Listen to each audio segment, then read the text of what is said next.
तीन बकरियों की कहानी। एक गांव में तीन भाई बकरियां थे। वे नदी के पास के घास के मैदान में रहते थे। उनमें से एक छोटी सी बकरी, दूसरी बकरी और बड़ी बकरी थे। बड़ी बकरी सब में बहुत ही बलवान और सख्त था।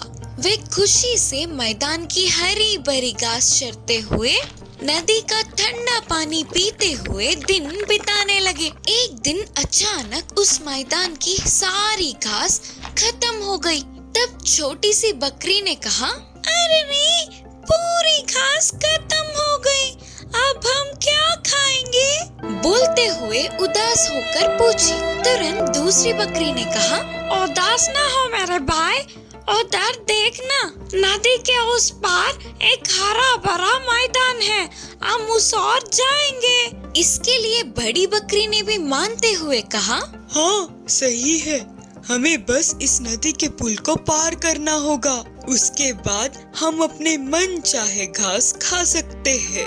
लेकिन नदी के ऊपर की लकड़ी के पुल को पार करना खतरा था, क्योंकि उस पुल के नीचे एक भयंकर और दुर्गंध के अजीब राक्षस रहता था। किसी के भी उस पुल को पार करने की कोशिश करने पर वह अजीब राक्षस उन्हें खा जाता था। वे तीनों भाई बकरियों ने किसी भी तरह उस पुल को पार करने का निर्णय किया और एक अच्छा सा उपाय बनाया। उनके उपाय के मुताबिक ही पहले छोटी सी बकरी पुल पार करने गया। पुल पे किसी के कदमों की आवाज सुनते ही राक्षस ऊपर आया।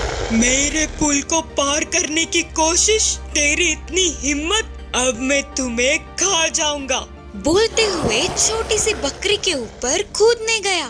तभी उसने राक्षस से कहा, मैं तो बहुत छोटा हूँ, मुझे खाने पर तुम्हारी भूख तो बिल्कुल नहीं मिटेगी, इसीलिए मुझे छोड़ दो। अगर तुम थोड़ी देर के लिए रुक जाओगे तो मेरा दूसरा भाई आएगा, वो मुझसे बहुत बड़ा है, तुम्हारे भूख के लिए पर्याप्त भोजन होगा। यह सुनकर राक्षस ने कहा, ठीक है, फिर तो तुम इस पुल को पार कर सकते हो। बोलकर छोटी सी बकरी को छोड़ दिया। छोटी सी बकरी खुशी से नदी को पार करके हरा भरा मैदान पहुंचकर उधर की ताजी घास को चर रही थी। छोटी सी बकरी के सुरक्षित पुल को पार करना देख बाकी के दो बकरियां खुश हुए। उसके बाद दूसरी बकरी पुल को पार करने जाने लगा।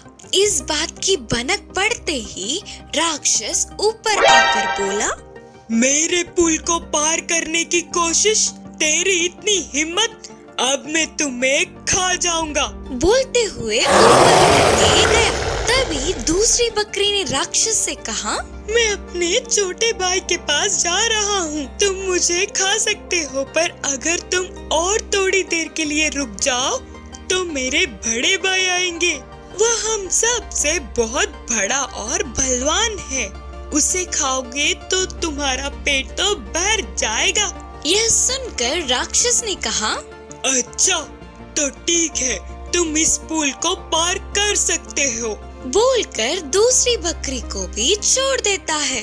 दूसरी बकरी भी खुशी से नदी को पार करके छोटी सी बकरी के पास जाकर उधर की ताजी घास चरने लगा। ऐसे कुछ देर बाद बड़ी बकरी भी पुल को पार करने आया तो वह आवाज सुनकर हमेशा की तरह राक्षस आकर बोला, मेरे पुल को पार करने की कोशिश, तेरी इतनी हिम्मत, अब मैं तुम्हें खा जाऊंगा। बोलते हुए ऊपर कूदने गया।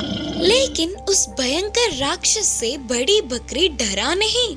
वह अपने कदमों को पीछे लेते हुए थोड़ी दूर जाकर अपने बड़े बड़े सींगों को एक बार में आगे कूदकर उस राक्षस को पुल के ऊपर से नीचे की नदी में फेंक दिया। फिर वह उस पुल को पार करके अपने भाइयों से मिला।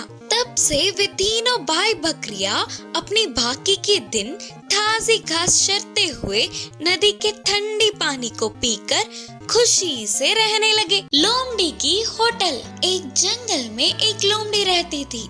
उसे स्वादिष्ट भोजन बनाना बहुत अच्छे से आता था। सबसे ज्यादा तो लोमड़ी मच्छी को पकाने में एक नंबर थी। लोमड़ी ने जंगल में नया नया होटल रखा है। लोमड़ी के हाथ की मच्छी का स्वाद देखने के लिए जंगल के सभी जानवर तरस जाते थे। जंगल के कोने के तालाब में एक सरस रहती थी। वह मछलियों को निशाना लगाकर पकड़ने में माहिर थी। लोमड़ी सुबह सुबह ही सरस के पास जाकर मछलियों को खरीदती थी।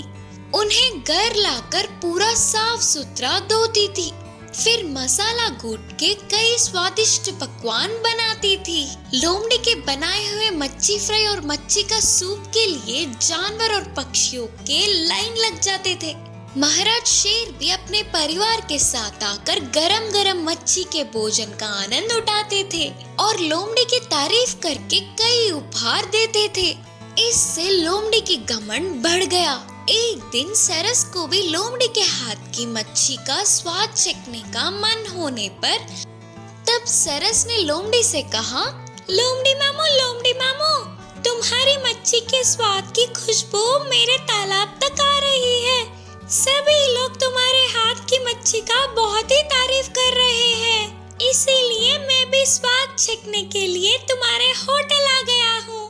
तब लोमड़ी ने बहुत ही घमंड से कहा, अच्छा, ये तो बहुत अच्छी बात है। पहले जाकर लाइन में लग जाओ। जाओ। ठीक है। बोलते हुए सरस जाकर लाइन के आखिर में खड़ी हो गई। तब लाइन में होने वाले भालू ने सरस से कहा, दोस्त, तुम तो मछलियों को पकड़ने में माहिर हो ना? तुम भी मच्छी को खाने आई हो क्या? करके पूछा। तब उसके बाजू के सुअर ने कहा, तुम ही तो लोमड़ी को मछलियाँ देती हो और तुम्हें भी उसने लाइन में खड़ा कर दिया। इसका जवाब देते हुए सरस ने कहा, सही है, मैं मछलियों को तो पकड़ सकती हूँ, पर लोमड़ी की तरह स्वादिष्ट मच्छियों को पकाना तो नहीं आता ना। ऊपर से लोमड़ी मेरे पास से मछलियों को मुफ्त में नहीं लेती है, खरीद के लेती है। उसके अगले दिन सुबह ही तालाब के पास पहुंची लोमड़ी, लेकिन वहाँ सरस नहीं दिखी, ना ही मछलियाँ दिखे। इससे लोमड़ी डरने लगी कि कहीं कल सरस का अपमान करने के लिए अब ऐसा कर तो नहीं रही ना, करके सोच रही थी। तो तभी सरस वहाँ आकर बोली, दोस्त, तुम डरो मत, इस तालाब में मछलियाँ खत्म हो गई थी, इसीलिए तो बाजू के तालाब में तुम्हारे लिए मछलियों को तैयार रखा है। तब लोमड़ी ने सरस से कहा, दोस्त, मुझे मछलियों को सिर्फ स्वाद से पकाना आता है, लेकिन तुम्हारी तरह माहिर होके मछलियों को पकड़ना नहीं आता है। सारी विद्या सभी को नहीं आती है, इसीलिए एक दूसरे का सम्मान करना ही न्याय है। मैंने तुम्हें कल महत्व नहीं दिया था, मुझे माफ करना दोस्त। करके लोमड़ी ने माफी मांगा तो सरस बहुत खुश हुई और फिर दोनों मिलकर बाजू के तालाब के पास जाकर मछलियों को लेकर चले गए। लोमड़ी और मुर्गी की कहानी। एक गांव के कोने के खेत में एक किसान ने अपना घर बनाया। उसके पास कुछ मुर्गियां थे। उन्हें किसी भी तरह खाने के लिए एक लोमड़ी डेरा डाल के बैठ गई, लेकिन चारों ओर के बेड को पार करके मुर्गियां बाहर नहीं आते थे। एक दिन मालिक की अनुपस्थिति देख लोमड़ी बाड़ के पास आई और बोली, मैं नए नए खेल खिलाऊंगी। तब मुर्गियों ने लोमड़ी के बातों को अनसुना कर दिया। तो अगले दिन फिर से आकर बोली, मैं तुम लोगों को एक बात बताऊं? तुम्हारे मालिक से मेरी कल ही बात हुई थी। मुझसे उन्होंने कहा था कि उनके अनुपस्थिति में मुझे ही तुम सबका ध्यान रखना होगा। बोलकर लोमड़ी नई चाल चली। तब सभी मुर्गियों ने एकजुट होकर कहा, जा रे जा, हम तुझसे दोस्ती नहीं करेंगे, जा जा। हर रोज इसी तरह लोमड़ी मुर्गियों को सता रही थी। एक दिन रात को सभी मुर्गियाँ इकट्ठा हुए। ये लोमड़ी न जाने कब मार देगी करके डर डर के जीना पड़ रहा है। इसका कोई ना कोई उपाय निकालना ही होगा करके सोच में पड़ गए। तब एक मुर्गे ने कहा, उसका मुझ पर छोड़ दो, मैं देख लूँगा। उसके अगले दिन ही हमेशा की तरह लोमड़ी आकर बोली, दोस्तों, इतने दिनों से मैं तुमसे बात कर रहा हूँ, अभी तक मुझ पर भरोसा नहीं हुआ क्या? उदास होकर पूछी लोमड़ी। तब उस मुर्गे ने कहा, लोमड़ी मामू, मैं तुमसे दोस्ती करने के लिए तैयार हूँ। इतने समय बाद मेरे जाल में आखिरकार एक मुर्गा फंस ही गया। करके लोमड़ी मन ही मन खुश होने लगी और पूछी, हम बाहर जाकर खेले क्या?